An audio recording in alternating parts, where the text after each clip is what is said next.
मैंने पहले ही कहा है 2024 में 2004 दोहराया जाएगा। 20 साल बाद 2004 में आप याद कीजिए, सभी एग्जिट पोल ने अटल बिहारी वाजपेयी जी की सरकार को निर्णायक प्रचंड बहुमत दिया था। सिर्फ बहुमत नहीं, प्रचंड बहुमत दिया था 2004 में। पर सरकार कांग्रेस पार्टी और यूपीए गठबंधन की बनी। 20 साल बाद वही इतिहास दोहराया जाएगा। जयराम सर, मेरा आपसे सवाल है। अभी हमने देखा कि 11 राज्यों के आपके प्रदेश अध्यक्षों ने जो आंकड़े दिए, उसमें लगभग कांग्रेस को 125 के आसपास सीटें मिलती हुई नजर आ रही हैं 11 राज्यों में ही। ओवरऑल जो आप 295 का आंकड़ा इंडिया गठबंधन के लिए बता रहे हैं, कांग्रेस को कितनी सीटें मिल रही हैं उस 295 में से? और क्या राज्यवार, जैसे आप चैनलों के एग्जिट पोल पर सवाल खड़े कर रहे हैं, क्या कांग्रेस राज्यवार कोई आंकड़ा दे सकती है कि इंडिया गठबंधन को राज्यवार कितनी सीटें मिल रही हैं? और आखिरी चीज कि न्यूज चैनलों पर जो एग्जिट पोल हुए हैं वो एक पेशेवर तरीके से एजेंसी के द्वारा किए गए हैं। कांग्रेस का जो 295 का आंकड़ा है, ये किस सर्वे एजेंसी ने किया है? देखिए, इसका नाम ही जनता का पोल है, तो हमारे तमाम जो गठबंधन के सदस्य साथी हैं, कोई ऐसे तो है नहीं कि आर्म चेयर लीडर्स हैं, आर्म चेयर पॉलिटिशियंस हैं, एसी कमरों में बैठकर आंकड़े निकालते हैं, ऐसे लोग तो कोई नहीं है। सब सड़क से जुड़े हुए, ज़मीन से जुड़े हुए, गांव ढाणी से जुड़े हुए लोग हैं। तो वो उनको जो फीडबैक उनके ग्राउंड से आया, उनके वर्कर्स से आया, उनके कार्यकर्ताओं से आया, और सबने अपनी अपनी एजेंसीज भी हायर की थी। ऐसा नहीं कि लोग ट्रैक नहीं कर रहे थे, सब कर रहे थे। उसके बाद जो निचोड़ निकला कर हमारी 2-2.5 घंटे की बैठक चली, उसमें सबने अपने अपने आंकड़े रखे और विश्लेषण किया। ऐसा नहीं कि सिर्फ आंकड़े रखे, सवाल जवाब हुए और लंबी चर्चा हुई। विस्तृत चर्चा के पश्चात ये 295 का, जो कम से कम 295, it's minimum 295, it's not maximum, it's minimum. तो ये आंकड़ा उस वक्त उन तमाम नेताओं से बात, जो नेता वहां नहीं थे उनसे भी संपर्क हुआ फोन पर, और उनसे फोन पर लंबी बात हुई, और उसके बाद ये आंकड़ा आपके सामने हमने रखा। सुप्रिया जी, मैं कांग्रेस की सीटों पर नहीं, आप में से बहुत सारे साथी चुनाव मैदान में गए, आपने वहां से रिपोर्टिंग करी, जिन लोगों ने क्षेत्रों से रिपोर्टिंग करी, क्या आप इन आंकड़ों से वाकया रखते हैं? आपको लगता है कि इस तरह के आंकड़े सही भी हो सकते हैं? जितना आक्रोश हमने जनता में देखा बेरोजगारी को लेकर, महंगाई को लेकर, जिस कदर युवा गुस्सा दिखा, आपको लगता है ये आंकड़े सही हो सकते हैं? मेरी अपनी खबर है, और क्योंकि आप ही लोगों के बीच में रहकर 20 साल काम किया है, कि न्यूज रूम्स खुद चौक भौचक्के थे कि इस तरह के आंकड़े आ ही नहीं सकते, क्योंकि वो लोग गए। तो मुझे लगता है ये व्यवसाय है कुछ लोगों के लिए, वो काम करते हैं, उसका उतना ही मनोरंजन लीजिए, मनोरंजन उठाइए 2-3 दिन, और 4 जून को जब असल आंकड़े आएंगे तो वो जनता की आवाज है, वही मतादेश है। ये जो आंकड़े हैं, ये अगर ये सच है तो ये पूरी तरह से मतादेश के खिलाफ है, क्योंकि जनता में आक्रोश है, गुस्सा है, जनता परेशान है, और उसने कमर कस के बदलाव के लिए वोट दिया है। इसमें मैं कुछ ऐड भी करूंगा। एक नाम मैं नहीं लूंगा, लेकिन एक बहुत ज्यादा सेलिब्रेटेड सेफोलॉजिस्ट, जो जिनके बारे में सब इंतजार कर रहे थे कल कि उनके आंकड़े आए या नहीं आए। देखिए, पारदर्शिता बहुत आवश्यक होती है, नेताओं के लिए भी होती है, पत्रकारों के लिए भी होती है, और जो सेफोलॉजिस्ट हैं उनके लिए भी होती है।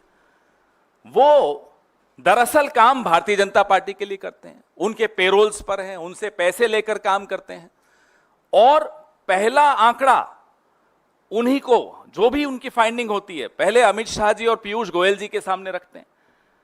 अब ये आंकड़े वहां से आए, टेलीविजन के माध्यम से जनता में फैलाए जाए, किसके थ्रू किया जा रहा है? एक ऐसी एजेंसी के थ्रू, एक ऐसे व्यक्ति के थ्रू जो कि full time Bharatiya Janata party के लिए काम करते हैं। उससे पहले उनकी प्रिंटिंग प्रेस थी कहीं मध्य प्रदेश में। तो ये सब बातें पारदर्शी तरीके से लोगों के सामने आनी चाहिए। ये सट्टा बाजार को इन्फ्लुएंस करना चाहते हो आप, चलिए कमा लीजिए 1-2 दिन। आप मंडे को शेयर मार्केट को इन्फ्लुएंस करना चाहते हो, चलिए मंडे को आप वो भी कमा लीजिए। आपके जो टेम्पो वाले दोस्त हैं उनको कमाना है, उनको कमाने लीजिए। लेकिन अगर आप कुछ और षड्यंत्र रच रहे हैं, if there is a conspiracy you are hatching and you are trying to legitimize that conspiracy through these आंकड़ास, then I am sorry the country is watching you. ये षड्यंत्र को आप एक जामा पहना रहे हैं कि नहीं साहब देखिए माहौल बन गया। ये माहौल क्यों बनाया जा रहा है, ये सवाल आज पूरा देश जानना चाहता है। सर एक मिनट हाँ। सर, जिन राज्यों में एग्जिट पोल्स में बीजेपी को क्लीन स्वीप मिला है, मध्य प्रदेश, दिल्ली, उत्तराखंड, कोई खास वजह थी कि उनके कोई भी लीडर नहीं जुड़े? सर वो सब दौरे में है यार। सारे लीडर्स की बात थी। इलेक्शन चल रहा हो वहां तो हाँ बिल्कुल, बहुत सही बात। जहां 1-1.5 करोड़ वोट बढ़ जाएं, वो सवाल नहीं पूछ रहे आप। 2.5 करोड़, जहां 10 लाख ईवीएम्स मिसिंग है, वो सवाल नहीं पूछ रहे, वो कॉन्स्पिरेसी नहीं दिख रही। जहां वो जिसको आप माई पोल एग्जिस्ट जो भी नाम है उसका, वो बीजेपी का कार्यकर्ता समझ लीजिए, वो सवाल नहीं पूछ रहे आप। यार कमाल कर रहे हो। 2.5 crore. Jairam sir, one question about what the concern you have raised to the ECIs, that the Home Minister is making calls to 150 DMs. Now the ECI has responded to it, and they have also asked the detailed information from your side, and they have said that no DM has mentioned about any such kind of influence being made by some of the person which is being there in the power. ये सब मानव वैज्ञानिक खेल है। निवर्तमान गृह मंत्री DM और collector से बात करते हैं 150, प्रधानमंत्री अफसरों को बुलाते हैं और 100 दिन का प्लान के बारे में बात करते हैं। निवर्तमान प्रधानमंत्री हैं। पहला ऐसा कभी नहीं हुआ है कि चुनाव के नतीजे के 2 दिन पहले प्रधानमंत्री, मैंने भी कई प्रधानमंत्री देखे हैं, कई प्रधानमंत्री के साथ मैंने भी काम किया है, ऐसा कभी नहीं हुआ है कि चुनाव के 2 दिन पहले मीटिंग बुला रहे हैं कि 100 दिन में हम क्या करेंगे। ऐसा कभी नहीं हुआ है। ट्रांसफर पोस्टिंग हुआ है। हमने इस पर शिकायतें की हैं, ऑर्डर निकाला गया है।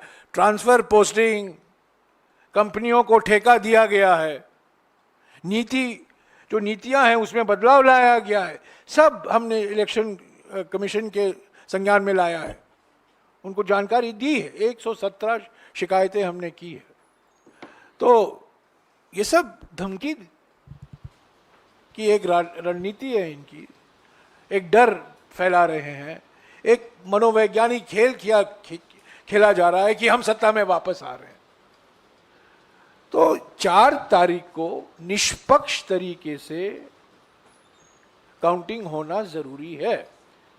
आज कांग्रेस अध्यक्ष और राहुल जी ने हमारे उम्मीदवारों के साथ बातचीत की। एक चेकलिस्ट सभी उम्मीदवारों के पास है। आज सुबह हमारे कोषाध्यक्ष ने एक मुद्दा उठाया काउंटिंग एजेंट को लेकर, और इलेक्शन आयोग से कुछ ही समय के अंदर एक स्पष्टीकरण भी आया। पर सवाल यह है कि शक कैसे पैदा हुआ। जो हमारे ट्रेजरर अजय माकन ने मुद्दा उठाया था वो सही था, अगर वो नहीं उठाए होते तो ये स्पष्टीकरण भी नहीं आता। तो चुनाव आयोग को भी निष्पक्ष रहना है, संवैधानिक संस्था है, सब लोग देख रहे हैं, सबकी निगाहें सिर्फ पार्टियों पर नहीं है, उम्मीदवारों पर नहीं है, सबकी निगाहें इलेक्शन कमीशन पर भी है। पर अब तक जिस तरीके से इलेक्शन कमीशन ने अपना कार्य काम किया है, हमें विश्वास बिल्कुल देता ही नहीं है। पर आज भी हम उम्मीद करते हैं, क्योंकि हम चुनाव आयोग एक संवैधानिक संस्था है, उसका सम्मान करते हैं, उसकी एक गरिमा होती है और उनको निष्पक्ष तरीके से काम करना चाहिए। जयराम जी, एक सवाल है जो आप लोगों का अनुमान था और जो एग्जिट पोल आए हैं, जयराम जी एक सवाल दक्षिण भारत को लेकर है। जो एग्जिट पोल के नतीजे आए हैं उसमें खासतौर से तमिलनाडु या केरल जैसे जो राज्य हैं उसमें भी बताया गया है कि बीजेपी बड़ी अच्छी खासी संख्या में सीटें ले रही है। दक्षिण भारत में बीजेपी साफ, दक्षिण भारत में बीजेपी साफ। नहीं, मेरा सवाल ये है, पहले दिन से मैं कह रहा हूं, ये केरल और तमिलनाडु के जो एग्जिट पोल के आंकड़े दिए गए हैं बिल्कुल फर्जी आंकड़े हैं। और जो आपका 295 का आंकड़ा है, क्या उसमें वेस्ट बंगाल भी इंक्लूडेड है टीएमसी के सांसद? 295 में सारे राज्यों शामिल हैं। ऐसा नहीं है कि हमने किसी स्टेट को छोड़ा है। पश्चिम बंगाल में भी हम जीत रहे हैं,